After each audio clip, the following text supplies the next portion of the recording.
C'est le Palais des Beaux-Arts de Lille qui nous accueille aujourd'hui avec notre invité Salvatore Adamo. Salvatore, bonjour. Bonjour. Merci d'être là avec nous. Un plaisir pour moi. On va parler peinture, vous êtes amateur de peinture, vous en faites un petit peu.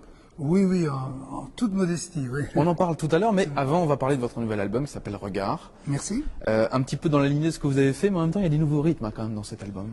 Oui, disons que je veux pas que ma musique soit poussiéreuse, j'écoute beaucoup de musique, donc il y a des sons d'abord qui sont dans l'air du temps et qui me plaisent en plus, donc sans vouloir trop faire dire de moi, tiens, il veut être absolument dans le coup, j'ai adapté certaines sonorités à mon style. Et voilà, donc il y a une évolution discrète, mais quand même notable, puisque vous m'en parlez. C'est vous qui écrivez la musique, vous écrivez aussi les paroles. Oui. Quels sont les thèmes que vous abordez dans votre album? Bon, cet album s'appelle Regard parce que j'estime qu'un auteur-compositeur doit être aussi, à sa façon, en poétisant un peu le propos, doit être chroniqueur ou témoin de son temps. Donc, Parce que journaliste. Oui, en quelque sorte, oui. On pourrait...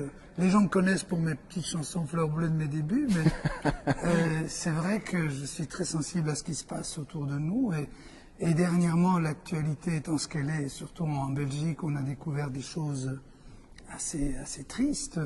C'était impossible de ne pas être influencé et imprégné par l'actualité. Donc, j'ai écrit une chanson qui s'appelle « Laissez rêver les enfants », qui fait allusion à la Marche Blanche.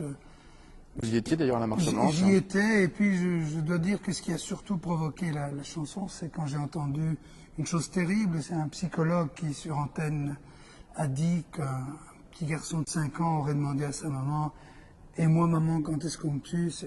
C'est terrible d'entendre des choses pareilles. Donc, naïvement, j'ai essayé de rendre certaine confiance aux enfants, de leur rendre leur insouciance, parce que je ne pense pas qu'ils puissent vraiment s'épanouir en ayant peur du loup qui pourrait être au coin de la rue. Il y a des portraits aussi, notamment sur une jeune dame à Bruxelles.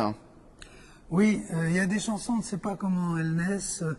En fait, il pleuvait, Bruxelles était gris, et il y avait un tram jaune qui passait. Et à une des fenêtres du tram, j'ai vu une Africaine avec un magnifique boubou bleu, mais électrique. Et il y avait un anachronisme entre la pluie et sa présence. Donc, je me suis mis dans sa peau et j'ai imaginé ce qu'elle pouvait s'inventer comme histoire dans sa tête pour s'évader de cette grisaille. Et voilà, je l'ai appelée Salima. Je ne sais pas comment dans la vie elle s'appelle. Et puis, il y a bien sûr une chose importante que nous sommes en train de vivre, c'est cette fin du siècle et fin de millénaire. Donc, j'ai fait une espèce de bilan subjectif, bien sûr, qui n'engage que moi, avec mes espoirs, avec peut-être mes déceptions, dans la mesure où c'est vrai qu'on a fait des progrès extraordinaires et que j'ai toujours l'impression, et je pense ne pas être le seul dans ce cas, j'ai toujours l'impression que l'homme n'a pas réussi à choisir ses priorités.